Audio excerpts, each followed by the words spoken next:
नमस्कार दोस्तों, मैं अंजलि आप सभी का स्वागत करती हूँ मेरे इस नए वीडियो में। आज के इस वीडियो में हम जानेंगे ओडिशा के बालासोर जिले में हुए ट्रेन हादसे के बारे में जानकारी। ओडिशा के बालासोर जिले में शुक्रवार यानी कि 2 जून को हुए ट्रेन हादसे में 275 लोगों की मौत हो गई है, जबकि 1100 से ज्यादा लोग घायल हैं। प्राप्त जानकारी के मुताबिक यहाँ शुक्रवार शाम सबसे पहले कोरोमंडल एक्सप्रेस ट्रेन वहां पहले से खड़ी एक मालगाड़ी से टकरा गई थी। वहीं इसके बाद पीछे से आ रही बेंगलुरु हावड़ा एक्सप्रेस ट्रेन ने उसे टक्कर मार दी। इस हादसे को सदी का सबसे भीषण ट्रेन हादसा बताया जा रहा है, जिसकी जांच के लिए कमेटी गठित कर दी गई है। ओडिशा के बालासोर में हुए ट्रेन हादसे के कारणों को लेकर कई सवाल उठ रहे हैं। सबसे बड़ा सवाल है कि आखिर ये हादसा कैसे हुआ। रेलवे की शुरुआती जांच में इलेक्ट्रॉनिक इंटरलॉकिंग सिस्टम में गड़बड़ी को हादसे की वजह बताया जा रहा है।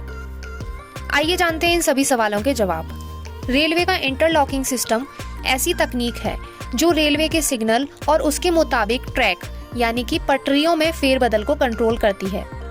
रेलवे में 2 तरह से इंटरलॉकिंग सिस्टम होते हैं, एक कंप्यूटर से कंट्रोल होने वाले इलेक्ट्रॉनिक सिस्टम, दूसरे लीवर खींचकर रूपट बदलने वाला मैनुअल सिस्टम। इसी तरह ये रेल ट्रैक भी अप डाउन लाइन में बटा हुआ होता है। हादसे के रूपट पर इलेक्ट्रॉनिक इंटरलॉकिंग सिस्टम था। ये सिस्टम ट्रैक खाली देखकर ट्रेन को ग्रीन सिग्नल देता है और ट्रेन मेन लाइन पर सीधी निकल जाती है। ट्रैक बिजी है तो सिस्टम येलो सिग्नल देता है और ट्रेन मेन लाइन से लूप यानी कि आउटर लाइन की ओर मुड़ जाती है।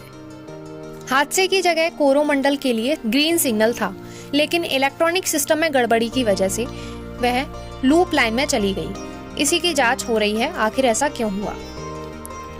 जहां इलेक्ट्रॉनिक सिस्टम ट्रेन के संचालन से जुड़ा है, वहीं इसमें पॉइंट स्विच या पॉइंट मशीन का रोल भी अहम है। आसान भाषा में कहें तो ट्रेन की पोजीशन के हिसाब से एक लाइन से दूसरी लाइन पर जाने के लिए पटरियों को जोड़ने का काम करता है। इलेक्ट्रिक पॉइंट मशीन के जरिए पॉइंट स्विच को अनलॉक करने और संचालित करने का कार्य कर सकता है। इसमें इलेक्ट्रिक मोटर की सहायता से उनकी सही सेटिंग का पता लगता है। इन मशीनों के विफल होने से रेलगाड़ियों की आवाजाही बुरी तरह से प्रभावित होती है। ओडिशा के बालासोर में हुआ हादसे के वक्त Coromandel express train main line पर जा रही थी। तभी उसका सिग्नल बदल गया और वह लूप लाइन पर चली गई, जहां वो पहले से खड़ी मालगाड़ी से जा टकराई।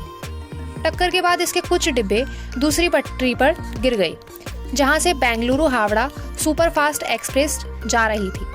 बेंगलुरु हावड़ा सुपरफास्ट एक्सप्रेस इसके कारण कोरोमंडल के डिब्बों से टकराई और उसके भी पिछले 4 डिब्बे बेपटरी हो गई।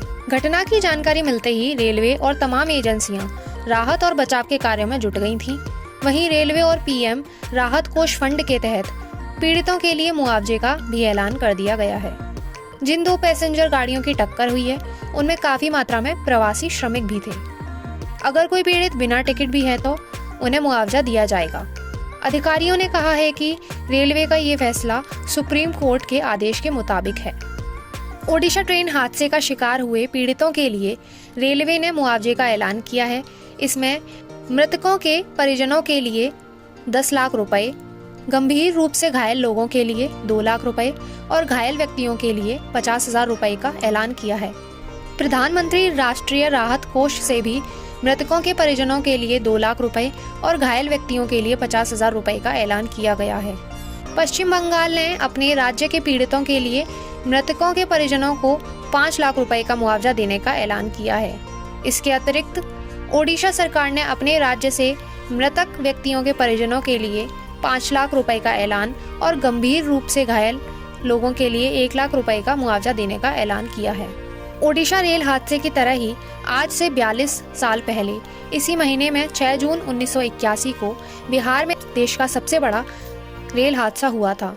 बिहार में 6 जून 1981 को एक ट्रेन मानसी और सहरसा के बीच पुल पार करते समय पटरी से उतर गई थी और 7 डिब्बे बागमती नदी में गिर गए थे। इस हादसे में 800 से ज्यादा यात्रियों की मौत हो गई थी। यह अब तक भारत और दुनिया के सबसे खतरनाक रेल हादसों में से एक है।